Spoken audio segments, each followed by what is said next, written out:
মুসলিমদেরকে ফাঁসানোর জন্য যত চক্রান্ত করেছে। কয়েকটা চক্রান্তের কথা আপনাকে বলি। আপনারা জানেন যে বাবরি মসজিদ ভেঙে দিয়েছিল, জানেন তো? এটা সুপ্রিম কোর্ট এটা প্রমাণ করতে পারেনি যে ওখানে রামের মন্দির ছিল। শুধু তারা সংখ্যাগরিষ্ঠতা হওয়ার কারণে কোর্ট তাদের পক্ষে রায় দিয়েছে, এছাড়া আর কিছু নয়। এখনো পর্যন্ত প্রমাণ করতে পারেনি যে ওই জায়গায় রামের মন্দির ছিল। আন্দাজেই সংখ্যাগরিষ্ঠতা দেখে কোর্ট তাদের উপরে রায় দিয়ে দিয়েছে। ভালো করে বুঝবেন, এতে একটা চক্রান্ত আল্লাহর পক্ষ থেকে সোশ্যাল মিডিয়ার মাধ্যমে সারা পৃথিবীতে এই চক্রান্ত ফাঁস হয়ে গেছে। রাম মন্দির ছিল না, কোর্ট ওটা প্রমাণ করতে পারেনি, তার মানে ওখানেও ব্যর্থ। তারপরে ব্যর্থ, আপনারা জানেন যে দক্ষিণ 24 পরগনার কাকদ্বীপে কিছুদিন আগে মা কালীর একটা মূর্তির গলা কেটে দেওয়া হয়েছিল কালী পূজার সময়। শুভেন্দু অধিকারী খুব তেড়ে উঠলো, এগুলো করেছে মুসলমানরা, জেহাদিরা করেছে। অবশেষে ধরা পড়লো কারা? নারায়ণ বলে একজনই আরএসএস এর ছেলে, সে জাতিতে হিন্দু, সে ধরা পড়লো। আপনারা জানেন যে উত্তর 24 পরগনার বনগাঁতে কোন এক রেল স্টেশনে টুপি পরে, পাঞ্জাবি পরে, দাড়ি রেখে কি করেছে না, পাকিস্তানের পতাকা টাঙাচ্ছিল। সেই ছেলেটাকে ধরা হলো মুসলিম ভেবে। শুভেন্দু অধিকারী লাফালাফি শুরু করে দিল, দেখো মুসলমানরা পাকিস্তানের পতাকা টাঙাচ্ছে ভারতের রেল স্টেশনে। অবশেষে ধরা পড়ে গেল ছেলেটা মুসলিম নয়, ও আরএসএস এর। কি বললাম বুঝলেন? 2, 3, আপনারা জানেন কিছুদিন আগে আই লাভ মোহাম্মদ লিখেছিল না? আরে মুসলমান তো বোকা, বোঝে না, এর মাথায় কি যা আল্লাহ জানে। আই লাভ মোহাম্মদ লিখে 4-5 জনকে অ্যারেস্ট করা হয়েছিল। এটা একটা পরিকল্পিত সাম্প্রদায়িকতা বাঁধানোর চক্রান্ত। আই লাভ মোহাম্মদ লিখে যাদেরকে অ্যারেস্ট করা হয়েছিল, এরা একজন মুসলিম নয়, সব ধরা পড়েছে, সব আরএসএস এর লোক, সব আরএসএস। জানে এদের 5 জনকে যদি ধরে ফেলা যায় তাহলে মুসলমানরা খেপে যাবে, হিন্দু মুসলিম মারামারি চলবে। এই মাঝখানে বেশ আমরা জুত করে মারতে পারবো। এই হচ্ছে অবস্থা। আইলা মোহাম্মদের কারণে যারা অ্যারেস্ট হয়েছে, একজনও তারা মুসলিম নয়, সব তারা আরএসএস এর পান্ডা। কি বলছি বুঝতে পারছেন? যত জায়গায় চক্রান্ত করছে, এসআইআর করে চক্রান্ত করলো, চক্রান্ত কারা ফাঁসলো? ওরাই ফেঁসে গেল। তার মানে আমাদের চক্রান্ত করলেও সব থেকে বড় চক্রান্তকারী কে? আল্লাহ। সব থেকে বড় চক্রান্তকারী আল্লাহ। আল্লাহু আকবার। নিশ্চিন্তায় থাকুন, লা তাহজান ইন্নাল্লাহা মা'ানা। আল্লাহ আমাদের সাথে আছেন, কোনো টেনশন করবেন না। সংখ্যালঘু বলে আমরা সব জায়গায় ভয়ভীত হয়ে যাব, তেমনও কোনো কথা নয়। তবে আর একটা কথা আপনাদেরকে বলে রাখি, আল্লাহ সুবহানাহু ওয়া তাআলা সফলতা পেতে গেলে, বিজয় আনতে গেলে 4টে কাজের কথা বলেছেন।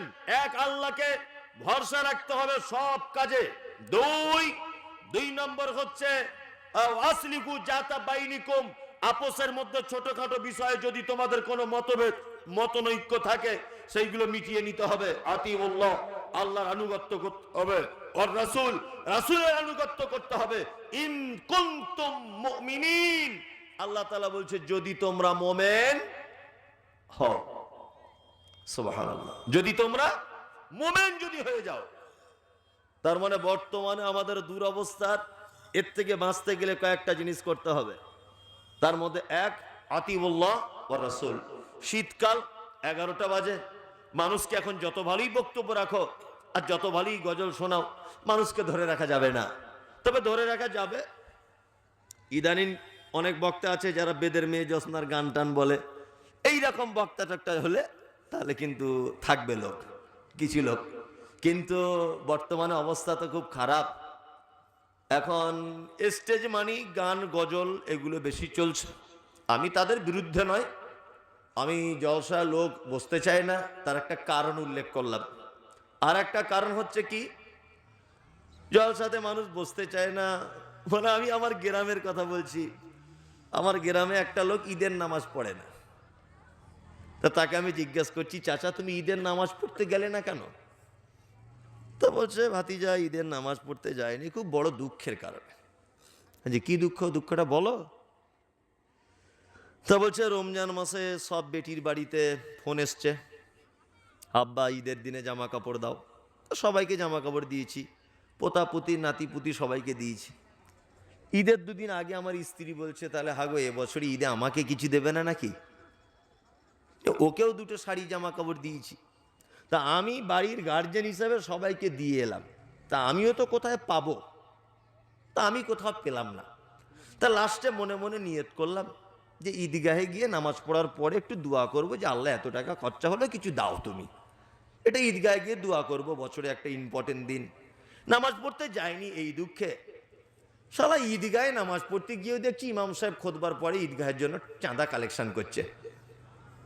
তার মানে ওইখানে গিয়েও আমার চাওয়ার আর সুযোগ থাকলো না, ওইখানে হুজুররা চাইছে। তো ওই জন্য আমি আর ঈদের নামাজ পড়তে গেলাম না। তা ঘটনা হচ্ছে, এখন জলসাতে মানুষ বসতে চায় না, আসতে চায় না। গেলেই তো মাদ্রাসার জন্য টাকা চাইবে, মসজিদের জন্য টাকা চাইবে। তবে একটা কথা বলে রাখছি, শুনে রেখে দেন, এতক্ষণ যত বক্তা আলোচনা করেছেন সবারই একটাই কথা, শিক্ষা অর্জন করতে হবে। আর এই শিক্ষা যদি সমাজকে আপনি আলো দিতে চান, তাহলে দুটো জিনিস লাগবে। এক, শ্রম দিতে হবে। দুই, অর্থ দিতে হবে। অর্থ ছাড়া শিক্ষার পরিকাঠামোকে কখনো উন্নত মানের করা যাবে না। বড় আশ্চর্য হই আমরা যে সারা ভারতবর্ষে লাখ লাখ মাদ্রাসা আছে না? আছে। সরকারিভাবে 1 টাকাও সেখানে কোনো সহযোগিতা পাওয়া যায় না। এই মাদ্রাসাগুলো, এই মক্তবগুলো, এগুলো চালায় কারা? হ্যাঁ, আপনারা।